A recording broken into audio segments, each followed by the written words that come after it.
જિલ્લાની સૌપ્રથમ બનેલ અરુણોદય હાઉસિંગ સોસાયટીમાં છેલ્લા 70 વર્ષથી હોલિકા દહનનો ઉત્સવ રંગેચંગે મનાવવામાં આવે છે।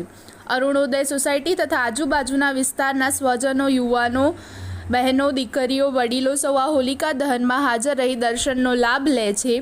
આ વખતની અરુણોદય સોસાયટીનો હોલિકા દહન ઉત્સવ કંઈક અનેરો રહ્યો છે। હોલિકા દહન એક શાસ્ત્રોક્ત વિધિથી કરવામાં આવી। આજની આ હોળીમાં કુલ 3500 ગૌ માતાના છાણથી સજ્જ હોલિકાને મોડાસા ટાઉન પીઆઈ વાડા સાહેબ તથા ટાઉન પીએસઆઈ રાઠોડ સાહેબ દ્વારા પ્રગટાવવામાં આવી। સનાતન હિન્દુ ધર્મમાં હોળી ધૂળેટીનું ખૂબ જ મોટું મહત્ત્વ છે। હોલિકા દહન એ અસત્ય પર સત્યની જીતનો પવિત્ર તહેવાર છે। આ દિવસે ભક્ત પ્રહલાદને મારવાના પ્રયાસમાં હોલિકા બળી ગઈ અને પ્રહલાદ બચી ગયા, જે દુષ્ટતાના નાશનું પ્રતીક છે। હોલિકા દહન સમગ્ર ભારતભરમાં ઉજવાતો તહેવાર છે।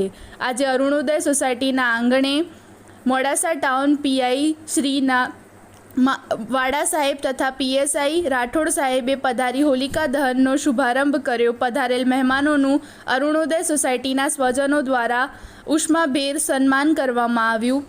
આજના અરુણોદય સોસાયટીના હોલિકા દહન મહોત્સવના દાતા કનુભાઈ રબારી તથા તેમના પરિવારનો અરુણોદય સોસાયટીના તમામ રહીશો દ્વારા ખૂબ ખૂબ આભાર વ્યક્ત કરવામાં આવ્યો।